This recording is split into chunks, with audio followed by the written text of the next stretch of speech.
Hello, and thanks for joining Your Body Advocate podcast.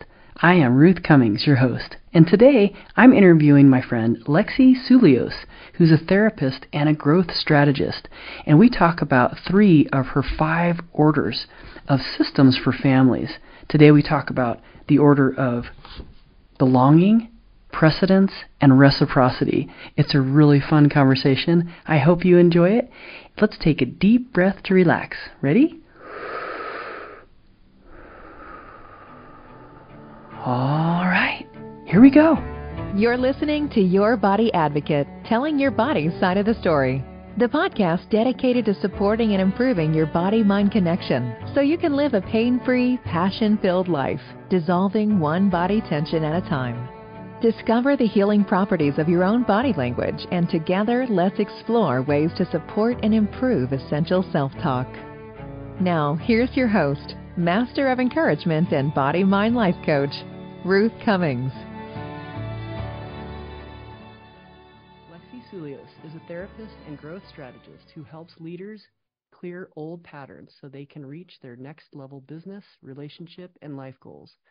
Over the past 20 years, she has supported thousands of clients and students across 5 continents, including New York Times best-selling authors, C-suite executives, celebrity families, leading business coaches, and renowned healers. Her work has been featured in Forbes, The Huffington Post, Thrive Global, and Om Times. Lexi lives in the mountains of North Carolina with her husband, stepson, and pack of oddball rescue dogs. Welcome, Lexi. How are you today?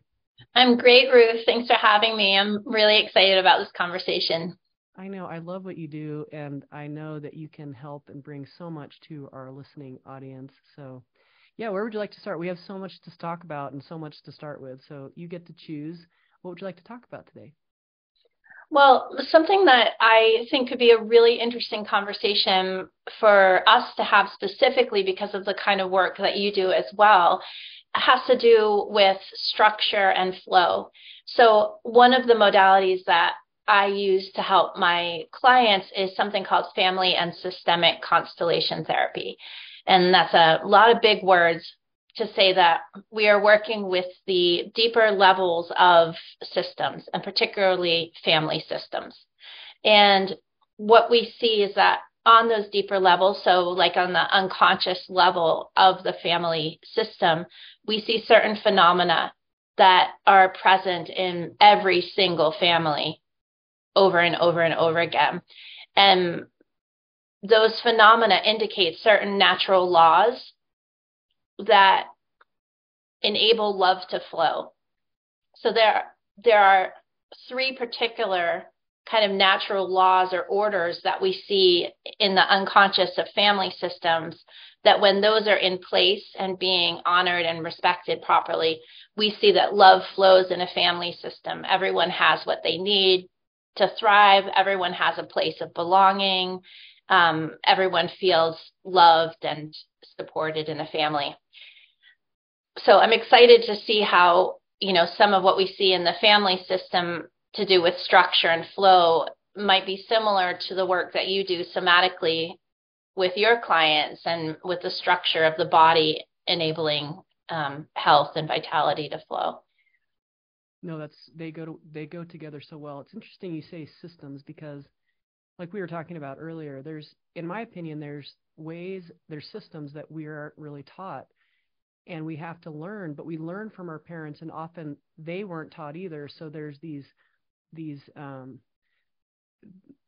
bad ways. I don't want to say bad, but I can't think of another word that we go through life, and one of them is walking. How our body walks and runs, and just our structure. It's not quite. We've never been taught, and so it's not like it's wrong. It's not our fault.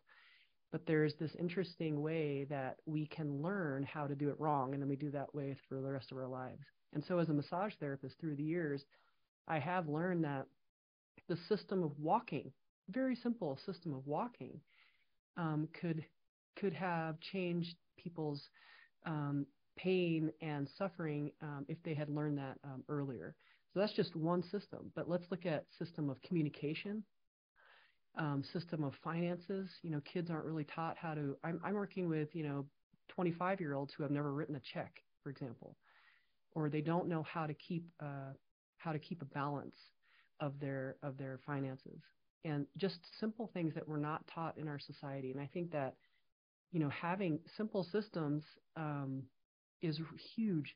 Simple systems, but they're huge for all of us. And yeah. So, what type of systems do you recommend? And how would you suggest? And what systems would you suggest?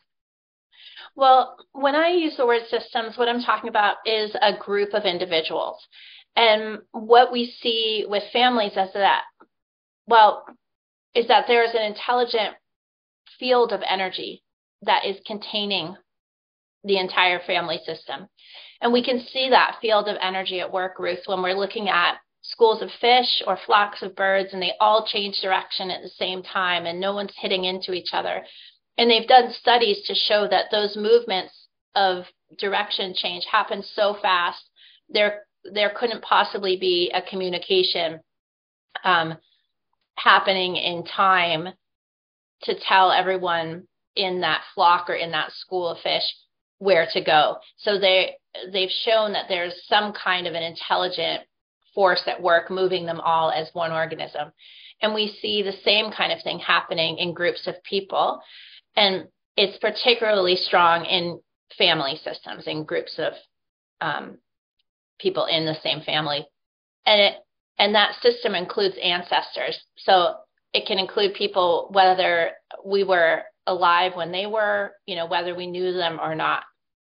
But we're incredibly impacted by the other members of our family system.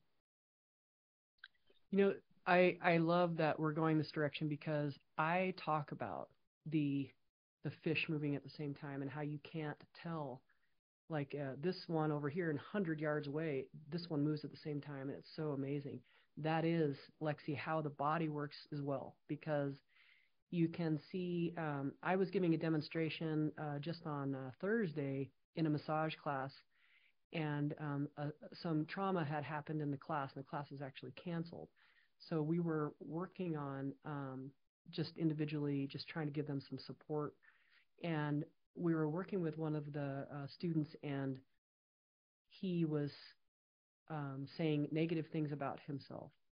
And I was showing the students how there was a knot in his shoulder. And as soon as the second that he said some positive things about himself, that muscle relaxed. Wow. And it's the same thing, like that. Not only will that muscle relax, but other muscles relax. Unfortunately, the next statement he said was negative again, and it came back. So the system definitely works. It's such a flow of energy, and it's just amazing. And I don't think we understand it very, very well, but we're getting there.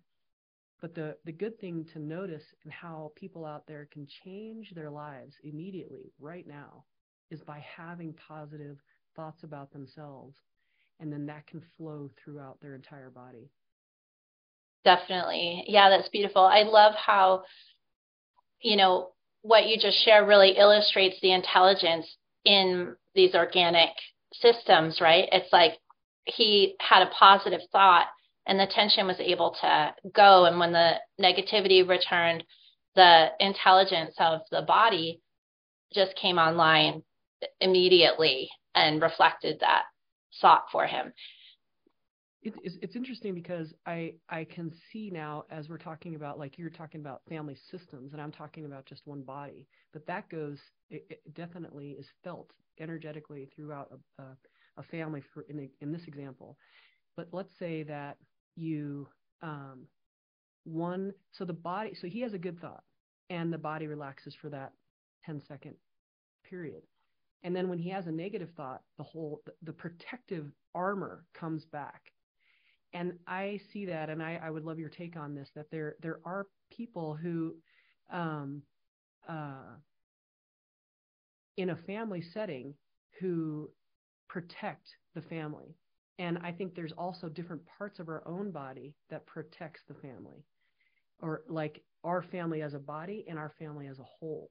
And so in that time, you are when you're protective like that, you're not as, your immune system comes down, your ability to communicate love goes down, your ability to receive love goes down.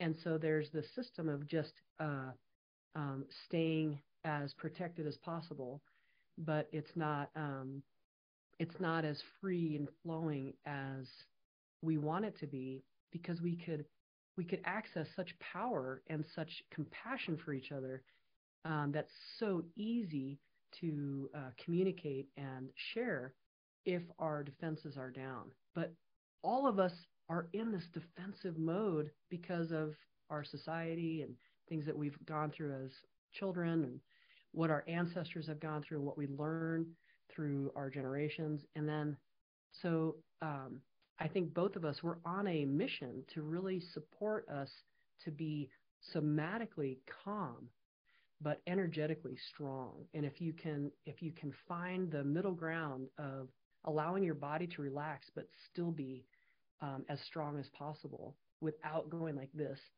And I think our society has lost the ability to calm down, but be energetically protected.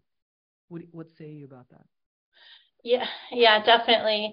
And I'm working on such deep levels with people, like the unconscious of the family system. And then I also do a form of therapy that involves the unconscious of a person, like it's called Hakomi therapy, and involves really dealing with the unconscious from what we have lived through in our own lives. And what I see is that when we're working on levels that deep, typically the protection is there for a reason, and it's there because of love for the organism, love for the system, trying to keep things safe, and because there was a danger at one point, and the part of us that is in hyperprotective mode is having trouble letting go because it doesn't know, things are safe and we can let that armor go right now. And when we actually give attention for a few moments anyway and we give support to that protective mechanism. So like you made a motion with your body where you tensed up your shoulders and everything. Yeah. So what we would do in Hakomi is we would actually have an assistant come and hold the person tight to take over that bracing. And then you'll watch the person just totally relax. It's like that armoring, that protective mechanism is happening, so they don't have to hold it. And then they can like relax, and now they can have memories and new awarenesses come to them. Oh, I love that. Yes. That's what I do in my sessions too, is to hold people in the position where their body feels safe, but have them do that without the body being tense. And that's so cool that we're doing that at the same time with people. And if I lost my thought. I thought I was gonna. So tell me more about Hakomi. Hakomi, so it's a really gentle, body-centered psychotherapy is how it was described initially, but now it's really described as assisted self-study. So it's really supporting someone to study themselves from a place of loving curiosity. And we use experiments and mindfulness. So for example, with that situation of someone like holding somebody's body up nice and tight, the person who's bracing themselves, and we take over that bracing movement. If the person studies themselves while that's happening, then they're able to see like, oh God, I feel relief, or oh God, I have a memory come up of when I was young and my dad was in the kitchen yelling, banging pots and pans, whatever, So really that level of studying ourselves unearths so much information that oftentimes is just kind of gone underground and has become part of our operating system. but is really hard to access through conscious means. So when you get into that state where you're doing the self-study and you have support for whatever's happening in your body, so much information comes and you can really go to some deep healing places. Yeah, and I love that. That's definitely resonating over here. And, for me, I believe when we're doing that for people and for ourselves, doing that self-study, as you call it, I love that word. I believe that there's a search for safety. And when we can find that safety and match safety with body relaxation, then I think whole new levels of living can blossom. How do you feel about that? Yeah, totally. I mean, I remember my first teacher telling me, my first Hakomi teacher, telling me that no healing could happen, like nothing therapeutic, nothing helpful would happen without safety. Safety in the session is the number one thing that has to be established. And if safety's not there, nothing like helpful for the client is going to come out of it. So yeah, I really feel like that is key. And so much vitality is able to flow when there's safety. We've heard so many times about women who weren't able to get pregnant, right, when they were like working and they took some time off from work and then they were able to conceive. I think it's like the body's like, okay, this can flow now. Like it's safe to have children and all of that. Oh, that's a huge one where, I've actually worked with several women and couples who can't get pregnant, and sometimes there is some safety within themselves, not even like a work environment, but maybe one of the partners hasn't looked at some anger from their past, and they're quick to anger in small situations, and it scares the other partner, or it scares them. And when they actually look at that, and for me, when they find it in their body, they look at it, they find it in their body, and they calm it, then pregnancy or conception is much more possible. But yeah, I think that safety, the lack of safety, causes so many issues just in our society within the family structure. If one person doesn't feel safe to speak, if their parent is overbearing, like looking at all their texts, wanting to know everybody and everything that they're doing, I think that it can, that creates this boundary of lack of safety between the parent and the child. And I work with a lot of teens who, once they have that safety and the parent realizes they can back off, that their kid is safe even if they don't hover, huge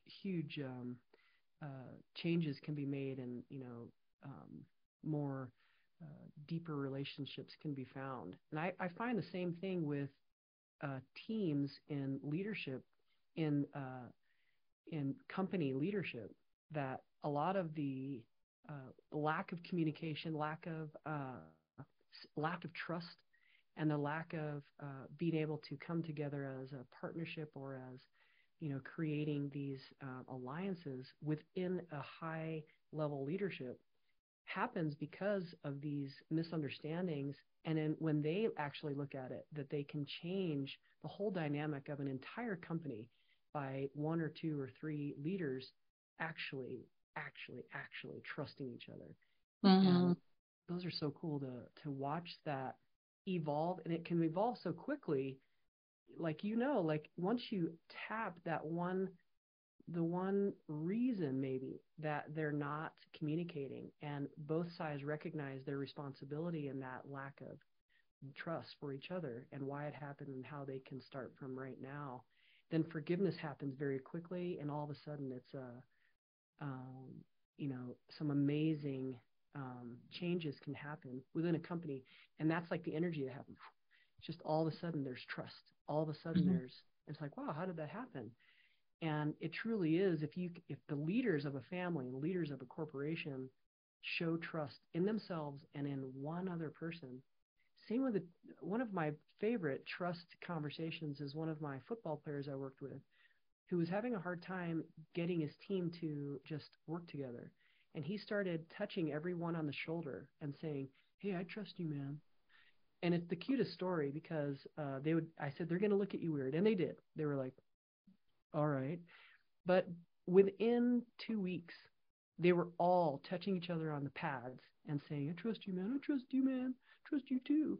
And it was so amazing what it created. And it was like the last couple of games of the season, but they did really, really well. And besides doing well, besides winning, they loved each other. And I think that those players now are lifetime friends. It was just interesting how that just the spreading of trust is like that energy. It just goes whoop, and it's so amazing. So, yeah, like change the culture so quickly. Yeah. That's beautiful. So I found it really interesting that you mentioned leaders and families and, and you're drawing some parallels between organizations and family systems. And at the beginning of this conversation, I talked about some like kind of hidden or underlying some deeper phenomena that we see in systems that when those are in place, it enables love to flow through the system. And I'm wondering if I could share Lexi, a couple of those. Hey, Lexi. Yeah. Sure. I missed the last 30 seconds. So we talked. You said that it cut out. So the last thing I heard you say is like, I like the parallel that you brought between family systems and leadership systems. Okay. And then it cut out. Okay. So I'll start again. Yeah. So I love the parallel that you're making, the connection you're making, Ruth, with family systems and organizations, because at the beginning of this conversation, I mentioned that there are some deeper phenomena that we see in family systems and how when those are present, it enables love to flow for everyone. And I'm wondering if I could share 3 of those, because I feel like they'd be interesting, for this conversation and for your community. Yes, please. So the first natural law or phenomena that we see in family systems, and these are all true, that they need to be honored in organizations as well. And that's why I'm so excited that you brought organizations into this conversation. So the first phenomena that we see, or kind of natural law or order, is called the order of belonging. And it's everyone who has ever been part of a system has the right to belong to that system. You can never act as though someone never existed. There needs to be an acknowledgement that they were part of the system. And so in families, how we can see this get out of whack is, let's say it's a very religious family and one of the grown children is a homosexual and is banished from the family, and they want to act like that person doesn't exist anymore. You can't do that. That person has a right to belong to the system. And if someone is like excommunicated from the family or tried to be erased from the family, it will cause problems with later generations where someone will carry the burden of that homosexual ancestor or of whoever was erased, forgotten, ignored, cut out. Later generations will carry burdens for them, and they may actually feel like they don't belong. They'll just have a sense that they don't belong to life, they don't belong to the family system. And it's because the family, that intelligent energy field, is maintaining this memory of who was a part of this system and how the family system needs to right this problem that someone was like cut out of the family.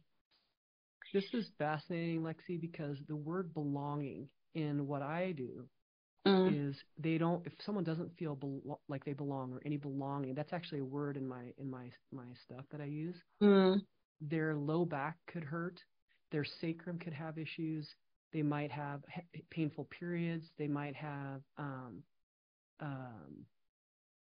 hard time digesting things because they don't want to actually digest this issue, or they don't want to assimilate it into their body. So there'll be problems right in that area of the low back, right where the belt is. Anything in there. There's so many, there's a large intestine, there's the liver, so there's possibly some anger issues. There's the kidneys, which hold fear. The worry is in the front of the stomach. So like it's a huge area. And then it goes down into our sexual organs and into the bottom of the like sciatic pain. Not belonging is like, huge. Those go hand in hand. And I love what you're telling us. What's number two? Number two is the order of precedence.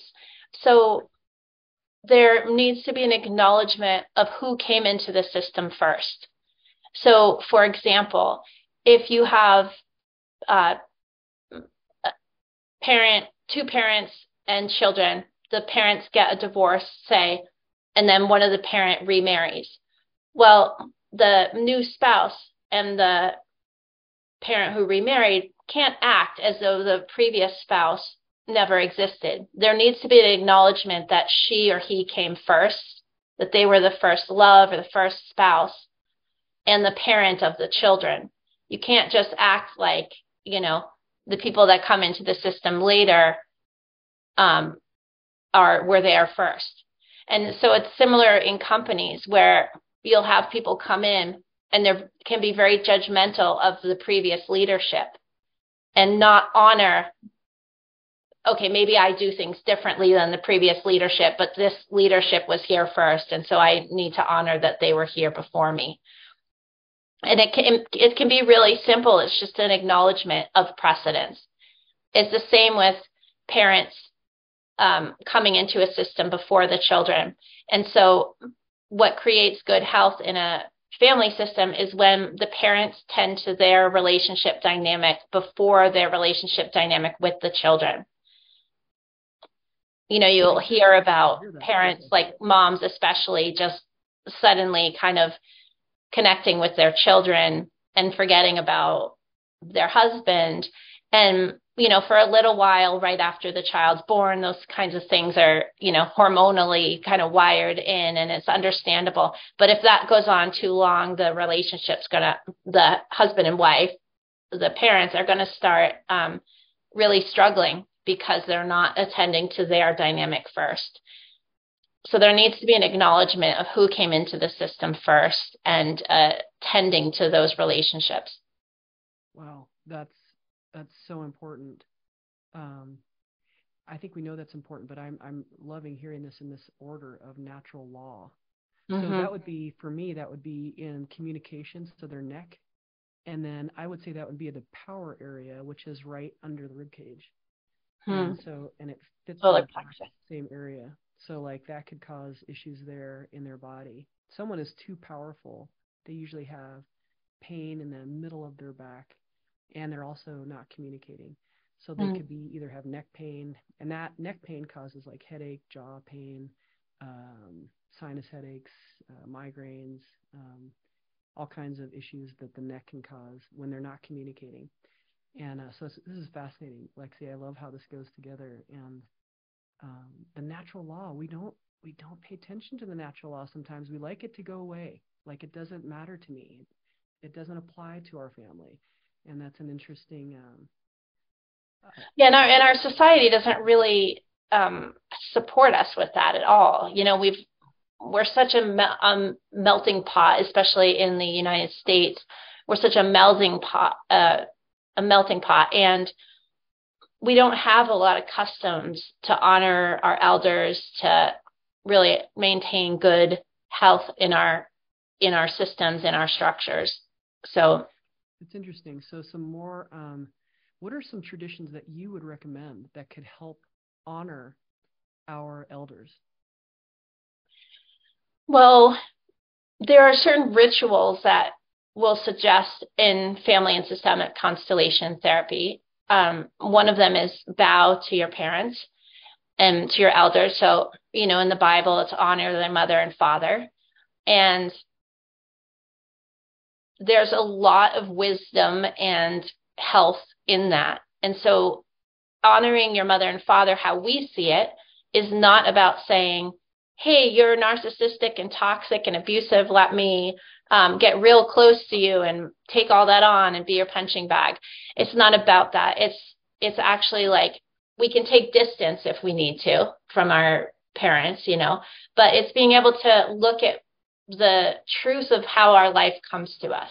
Our life comes to us through our mother and father. It can't come to us through anyone else. And we need to understand that our parents are bigger than we are, and they can carry their own burdens. So if our parents have anger issues, if they have grief, if they are toxic, if they have unmet needs, whatever those things are, if we bow to our parents, we are saying, this is for you to carry. You're big. I'm little.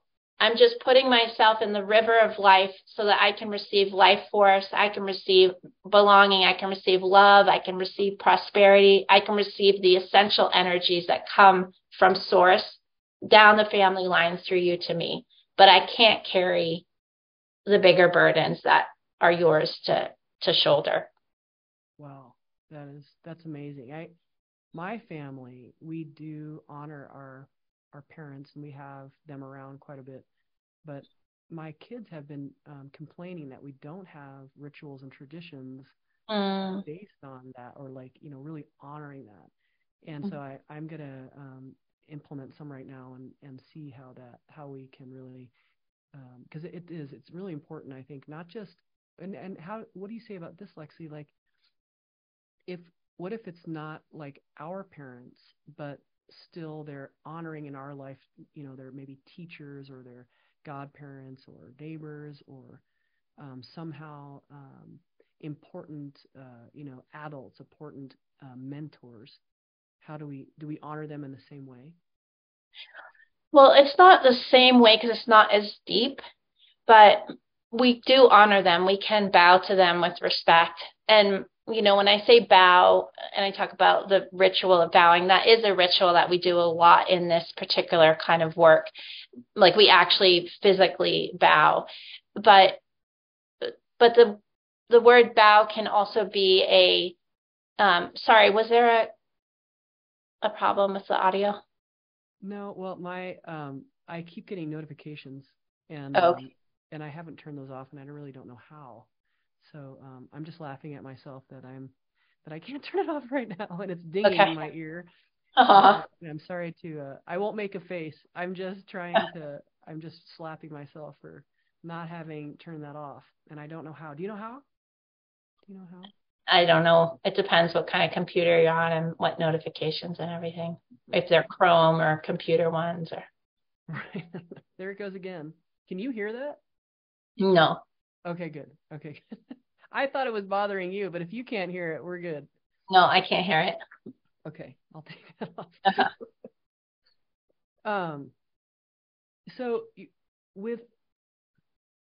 So I was talking about bowing, and it may just be hard for Leo to edit it, or whoever edited it.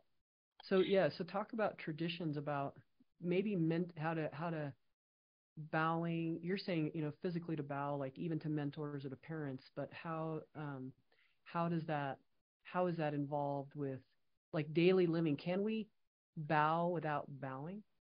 Yeah, so that's what I was going to say. So it can be symbolic too. So what is an act of honoring? What's an act of acknowledging?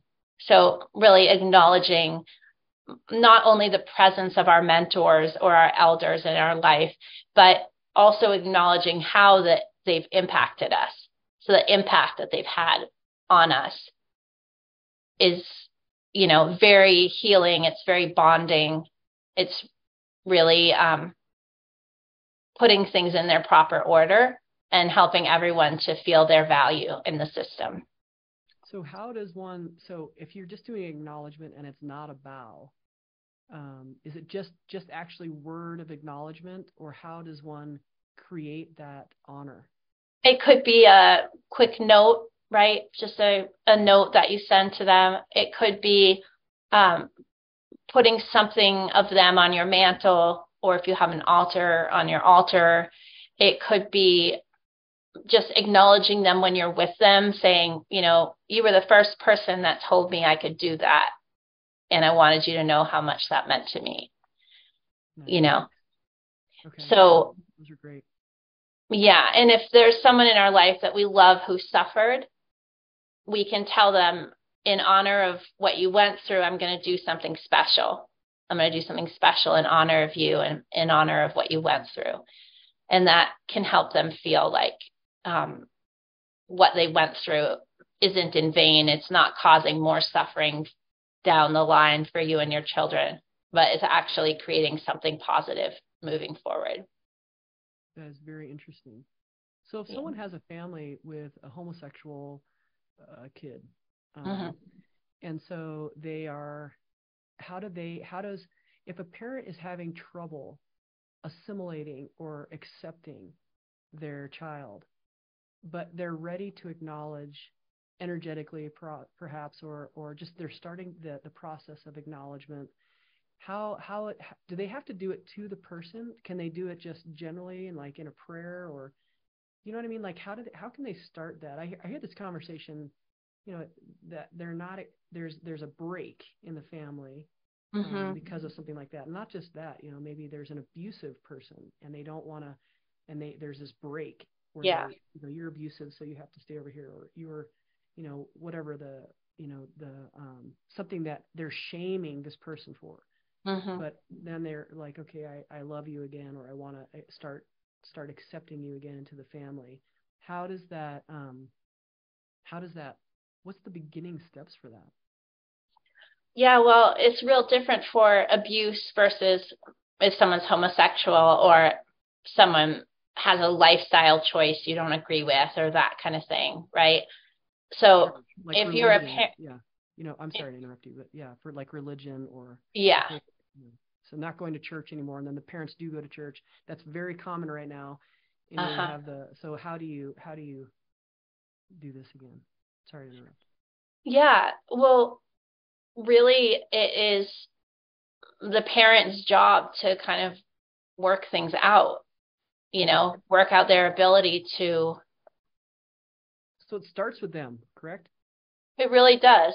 Yeah. You know. Okay. I just want to confirm that. I feel that on my side too, and like but I just wanted to confirm with you as a therapist, knowing that and just going through that with people.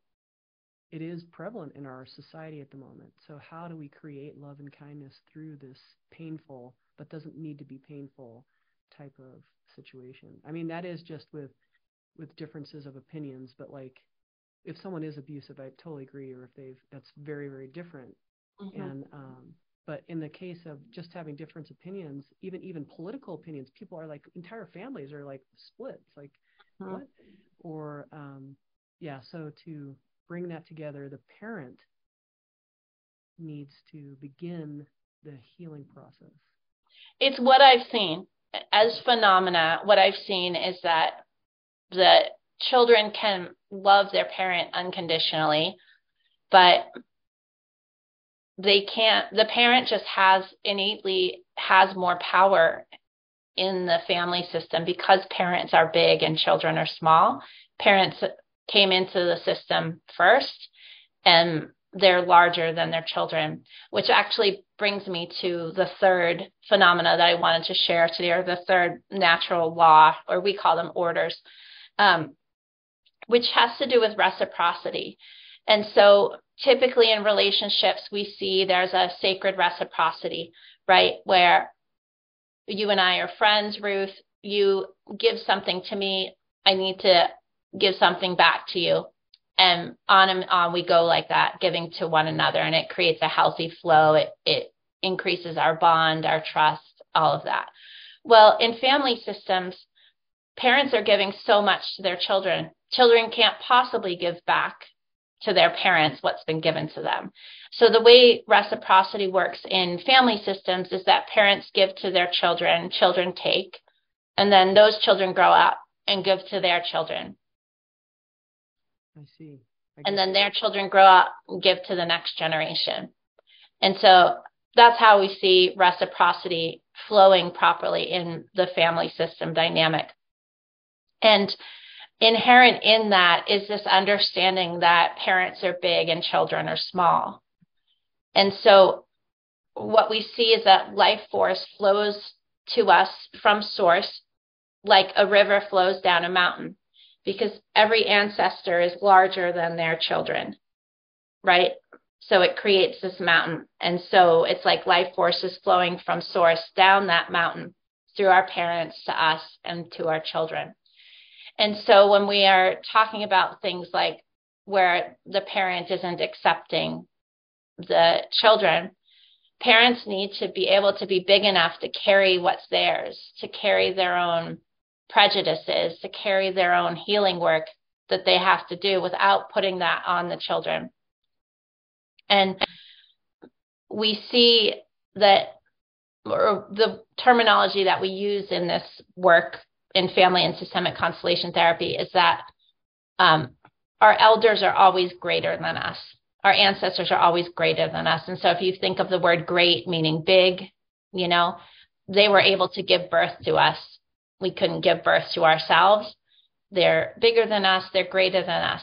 But we and our children will take the line further than it's ever gone before. And in that way, we become great too. Okay. So these children that are maybe homosexual or exploring gender non-binary stuff, or are exploring stepping out of religions or everything, we need to understand that's part of them taking the line into a new horizon, into more evolution, into a new future. And so there really needs to be, you know, a respect for both positions, the elder's position and the children's position. Right. Yeah. So if the I really get that, and I like how the mountain is created by the bigger, and then it comes down, and respecting both sides, but starting with the parent. Is what I've seen, you know. If there's judgment, if there's unkindness, if there's a lack of love, it's going to affect the children, and the children can't really do anything to change their parents. So if there's going to be healing in that relationship, the parent needs to really step into their role of doing that. Okay. Well, these are amazing. So the first three, which I can imagine, the next two are really good too. So the order of belonging, the order of precedence, and then is it called the order of reciprocity? Yeah, it's called like the orders of love, or what these phenomena or natural laws are called. And so the first order is belonging, the second order is precedence, and the third order is reciprocity. Nice. Okay. Yeah. Those are and when those are in place, you'll find love flows naturally. When you feel that your parents are bigger than you, you know, think about children whose parents are confiding in them, and who their parents aren't able to pay the mortgage, or they're having affairs and telling the kids about it and getting them all, you know, involved in stuff. Totally dysfunctional, totally harmful for the children.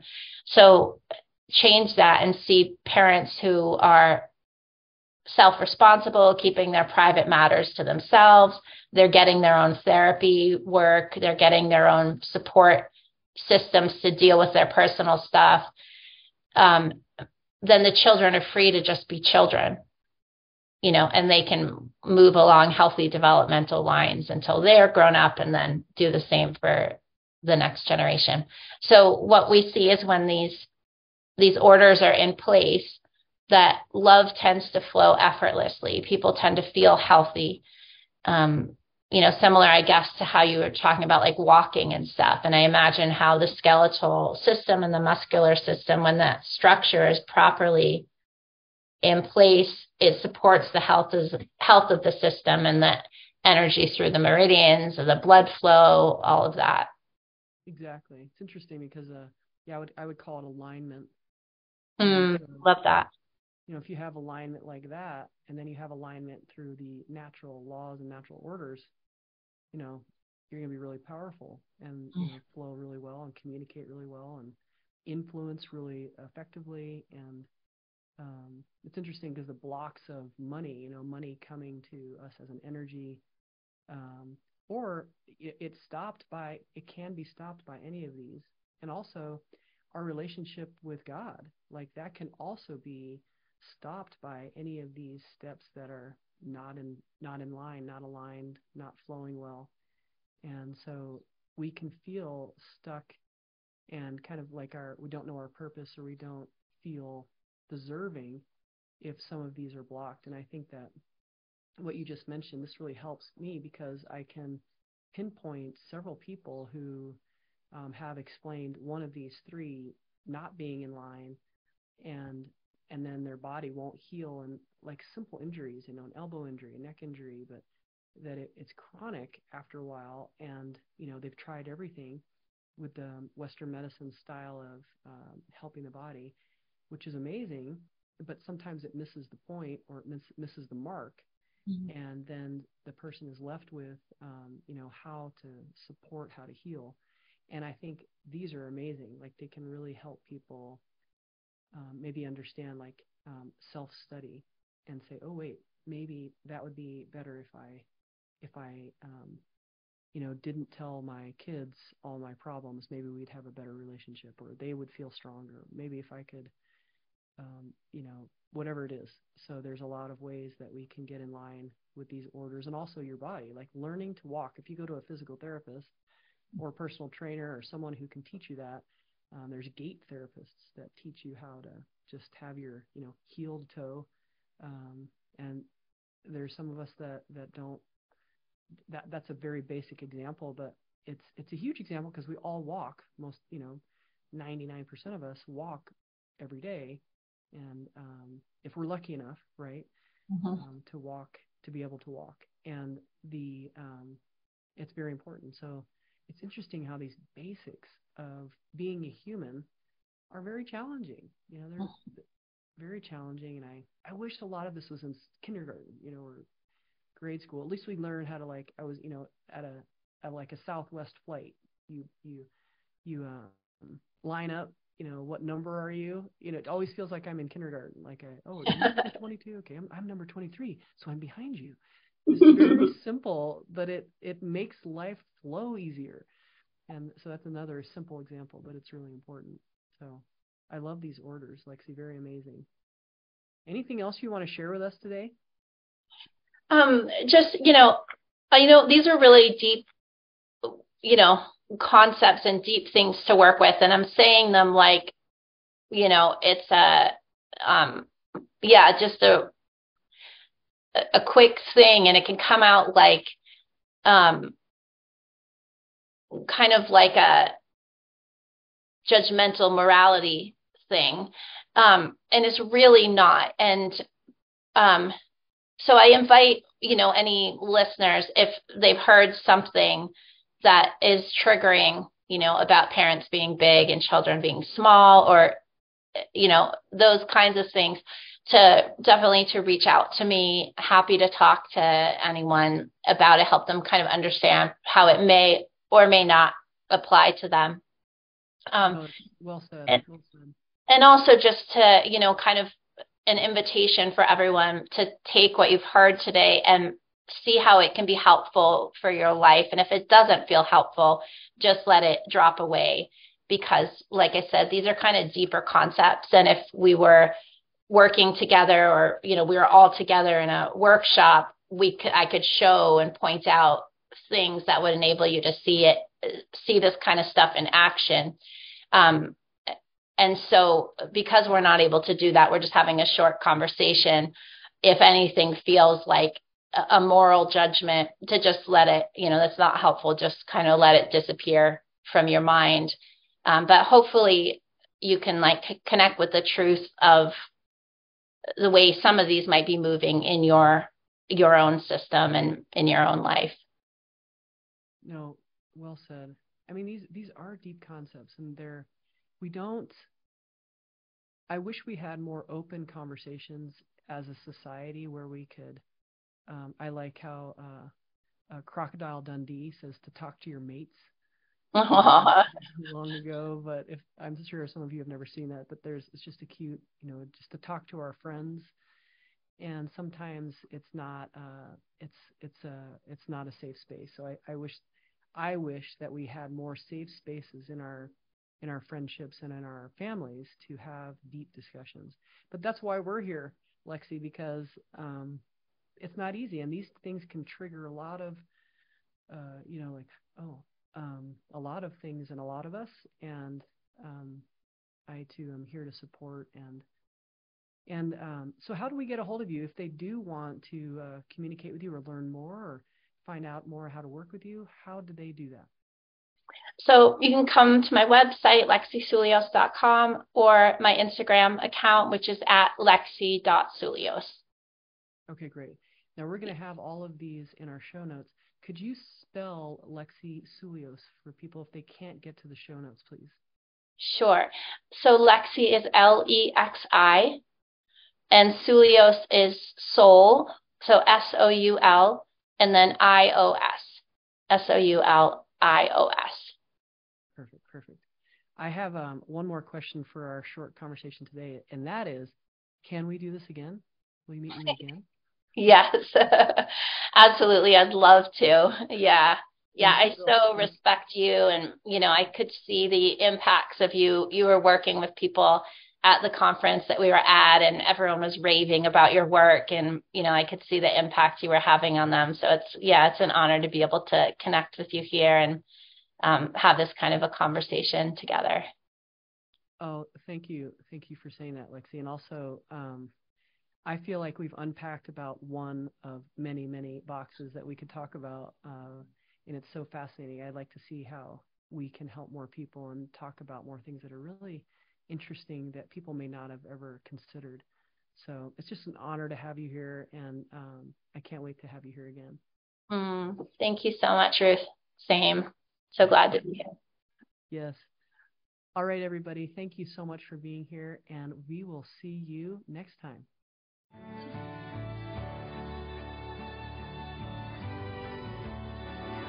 Thank you for listening to Your Body Advocate with Ruth Cummings. We're so glad you've joined us today and truly believe you can live a pain-free, passion-filled life. To connect with Ruth, work with Ruth, or to grab your free ebook, go to ruthcummings.com. We'd love to hear from you. Don't forget to rate, review, and subscribe so you don't miss our next episode. Until next time, friends, be open, include the unincluded, think outside the box, and spread love and kindness one smile at a time.